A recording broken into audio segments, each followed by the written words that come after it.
Okay guys, one of the key parts of landing big fish, if you guys want to catch big fish, I mean really big fish, here's two things you're going to have to focus on if you don't want to lose them.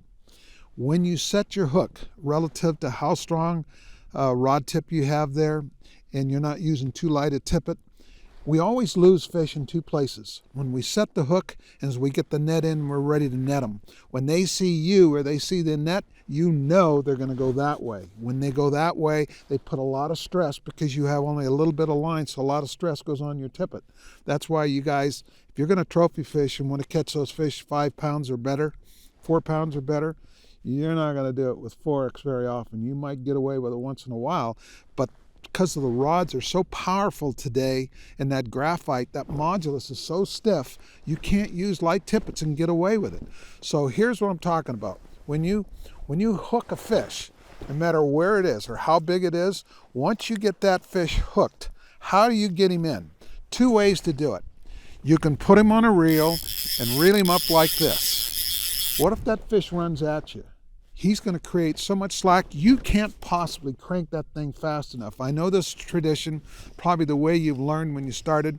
I find it far better and easier when I put that cast in and I get the set and I set the fish. I'm going to strip him in like this. This hand on my rod with a line between the fingers is my drag. This hand, my left hand, becomes my brake. I can hold on to this and give that fish nothing if I don't want him to take any line. But when you first hook him, he's in control, you aren't. So remember, if you're going to strip him in, and I find that the best way to do it, I'm going to strip him in this way. Pull the line in. If he decides to go, he can take that line right back to my hands without any problem. If I get down to the point where he goes into my backing, yeah, I might want to strip or reel him in that way and close up some of that gap. Anytime you get a big fish on, guys, got to remember, they're in control, you are not at the beginning of the battle. Once you get his head up and you get to the end of the battle, once you get his head up, you can pull him in like this and scoot him right across the top of the water. When you're netting him, it's always critical to remember when you net your fish, they only have one gear and it's forward. They don't back up. So don't sneak up from behind him with the net. Put it up there in front of him where he can see it. And when you lead your fish, you lead the fish right into the net. That'll reduce a lot of the break-offs that you get. Wait until he says, I'm done. You control it by how much pressure you put on.